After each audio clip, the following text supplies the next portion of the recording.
Le piège va se refermer sur cet homme. Eric, 43 ans, chauffeur expérimenté. On est prêt de partir.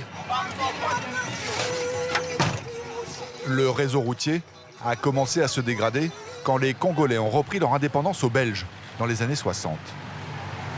Eric se souvient qu'au début de sa carrière, il n'avait aucun problème sur la Nationale 4.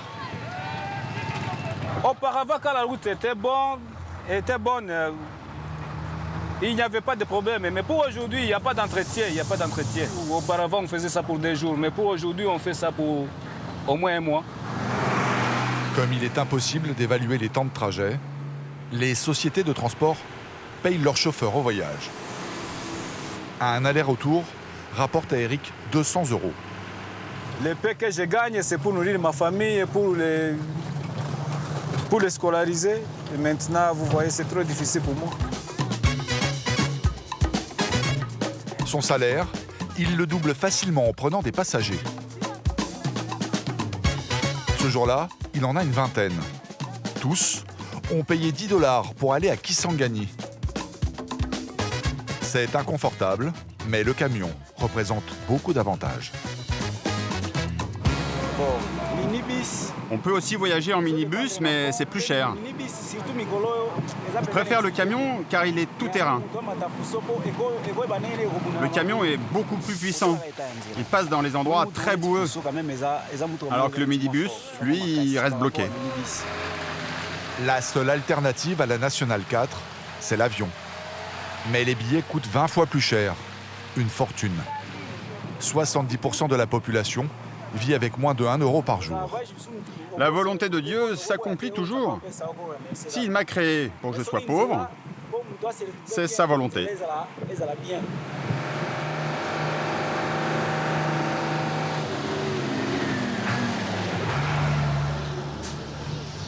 Une trentaine de péages comme celui-ci jalonnent le trajet. Le passage coûte 4 €.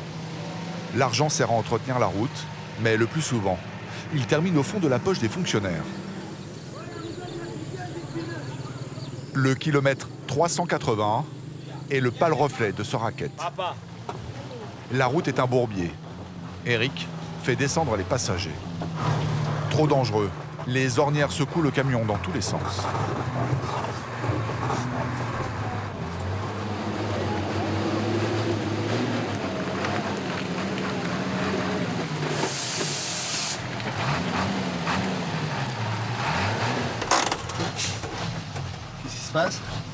Ici, on s'arrête pour arranger le trou qui est devant nous.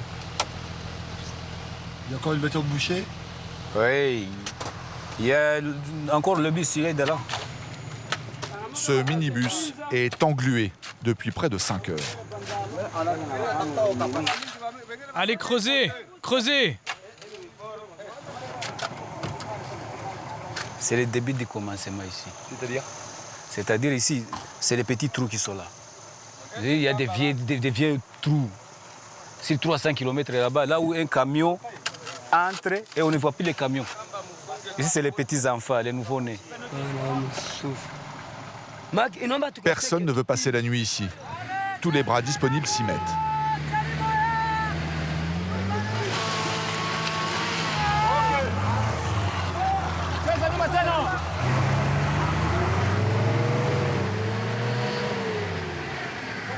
Vous ne poussez pas assez fort derrière!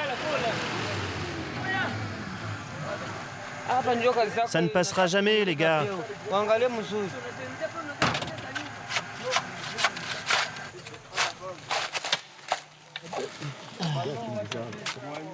Ici, nous n'avons pas d'autre aide. Donc, il faut nous aider nous-mêmes. Article 15, débrouillez-vous pour vivre ici au Congo. Ce n'est pas une plaisanterie. Dans les années 60, la province du Sud Kasaï avait réellement édité dans sa constitution l'article 15, travailler dans la débrouillardise. La débrouille, c'est le lot quotidien des Congolais. Et l'entraide est sans faille.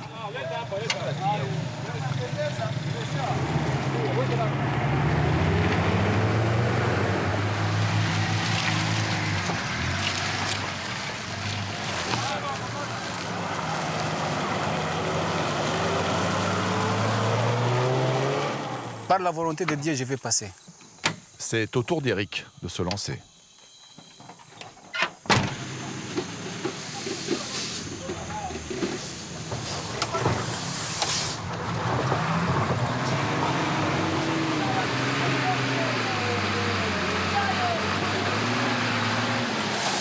Sans solidarité, je ne sais pas si on peut trafiquer cette route.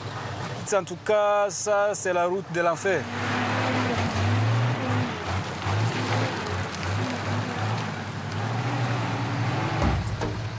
Éric récupère ses passagers, mais s'installer sur le toit Nous sommes habitués à ça. demande une certaine agilité.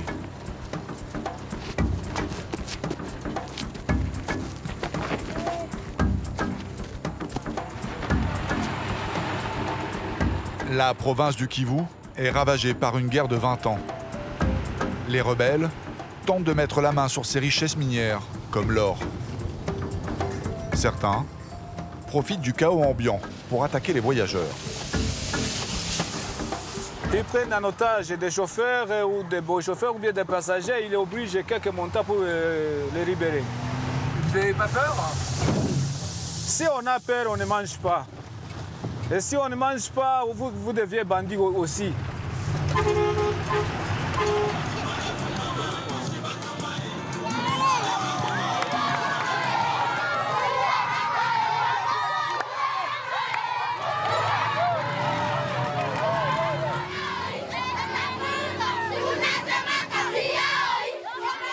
Sur la Nationale 4, si l'on veut rester en vie, il y a une règle à respecter. Ne jamais rouler de nuit. Ce soir-là, Éric n'a d'autre choix que de l'enfreindre. Aucun village n'est en vue.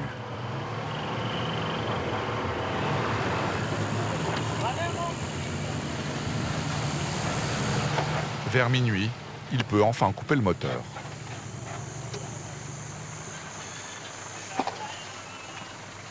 Qu'est-ce qui se passe, Éric? Ici, devant nous, la route est dangereuse. Et maintenant, je profite de l'occasion pour me reposer ici, là où il y a des maisons. C'est pas. La galère continue. Dans ces villages de brousse, il n'y a ni eau, ni électricité, et encore moins d'hôtel. Les passagers improvisent un feu de camp. Et quelques couvertures suffiront à passer la nuit. Nous sommes toujours contents parce qu'on s'est habitué à ça. Ce n'est pas la première fois. Tous partagent le peu de nourriture qu'ils possèdent.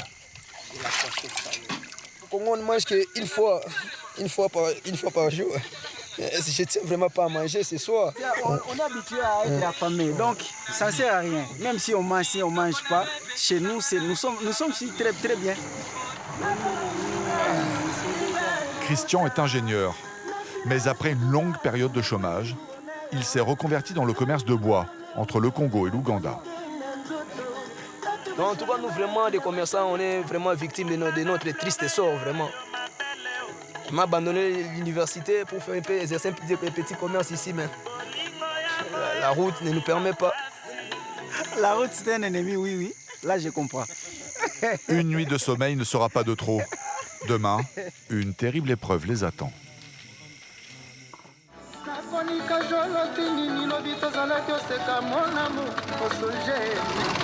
Après une nuit passée à la Belle Étoile, Éric, le chauffeur, reprend la route.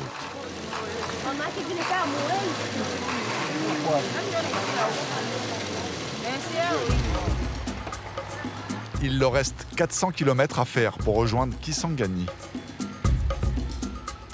Et c'est une épopée qui s'annonce. La terre est humide. Chaque camion qui passe creuse un peu plus les ornières. C'est pas bon, c'est pas bon. La vitesse tombe à 10 km/h. Un chauffeur venant en sens inverse les arrête pour les prévenir qu'il y a un gros problème plus loin. Hapa mwaikolosi hapa mbele hapa. Aïe, aïe. Sawa basi. Il dit qu'ici on commence, en tout cas c'est la souffrance qui commence ici devant nous. La route, il n'y a pas de passage. Éric s'enfonce dans la forêt équatoriale. Un climat humide, même en saison sèche. un piège à camion.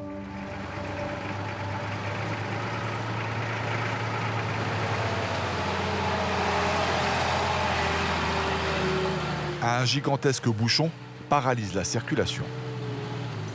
Près d'une cinquantaine de véhicules sont à l'arrêt. Eric est inquiet. Si c'est une série de véhicules, Combien de temps ça peut durer? même une semaine. C'est pas vrai. Hein.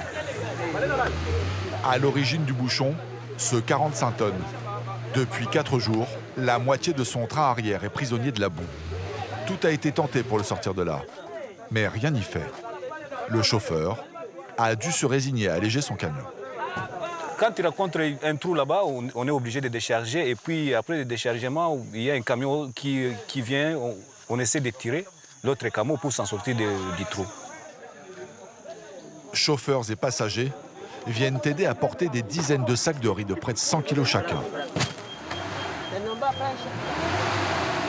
Certains conducteurs craquent Dégagez le passage. et tentent de passer coûte que coûte. Vous bloquez tous ces véhicules là-bas. Ils ne peuvent plus passer.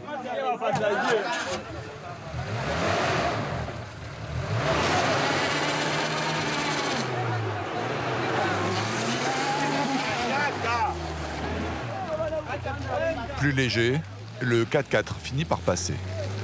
Devant cet exploit qui donne espoir, les conducteurs de voitures tentent d'arranger la piste comme ils peuvent.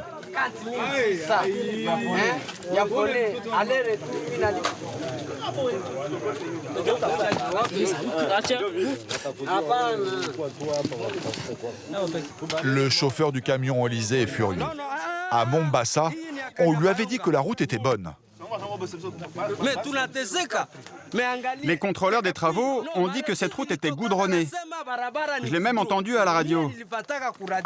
Comment va-t-on faire pour livrer notre marchandise? C'est quoi ce gouvernement? Ça fait 4 jours qu'on est là, 4 jours qu'on dort ici. Et on est tous dans la même galère. Des centaines de voyageurs passent le temps comme ils peuvent.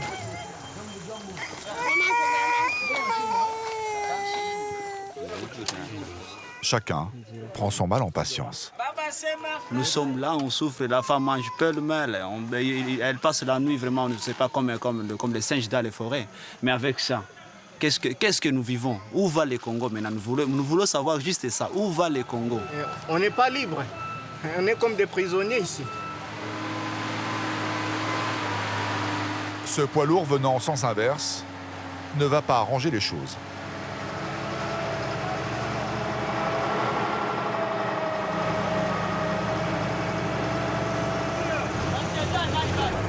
Maintenant, l'embouteillage est total. Comme par magie, une pelleteuse fait son apparition. Elle sonne peut-être la fin de leur souffrance. Cette machine appartient à une des nombreuses entreprises chinoises installées dans le pays. Le gouvernement congolais leur a confié le marché de la construction des bâtiments et routes. Mais la population ne les aime pas. Les Chinois donnent un pourcentage au gouvernement. Ils soudoient les ministres et obtiennent en échange le marché de la réfection des routes. Mais ils n'ont aucune compétence dans ce domaine. Ils viennent juste pour piller nos minerais. La pelleteuse est d'une efficacité redoutable.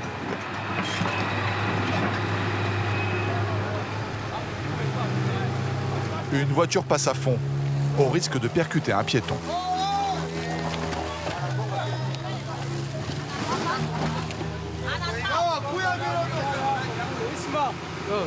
Sortir le deuxième camion est une autre paire de manches. Enfoncés dans la boue jusqu'au châssis, ils sont obligés de le soulever. L'opération est délicate. Le train arrière pourrait être arraché.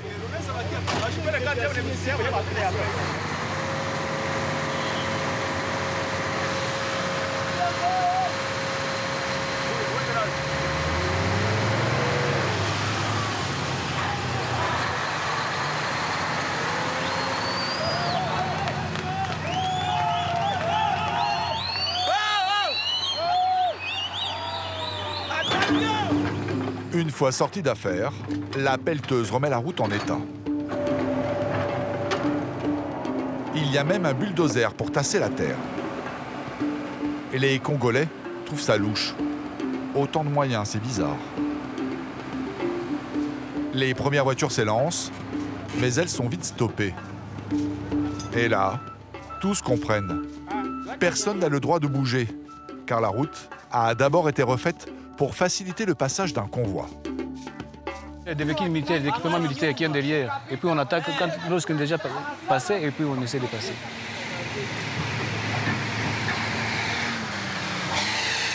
Les militaires se rendent dans la région de Goma, lancer une grande offensive contre les rebelles. Sous les yeux dépités des voyageurs, la route, à peine refaite, est labourée par une vingtaine de camions et une douzaine de chars d'assaut.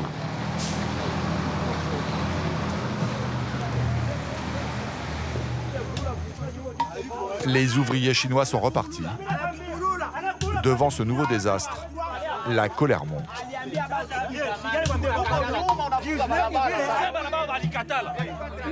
Oui, les gens sont énervés ici. Pourquoi? À cause des blocages toujours. Si tu restes là, tu vas avoir des problèmes. Dégagez! Dégagez vos camions! C'est de nouveau la pagaille générale. Chacun veut passer avant que les ornières ne deviennent encore une fois infranchissables.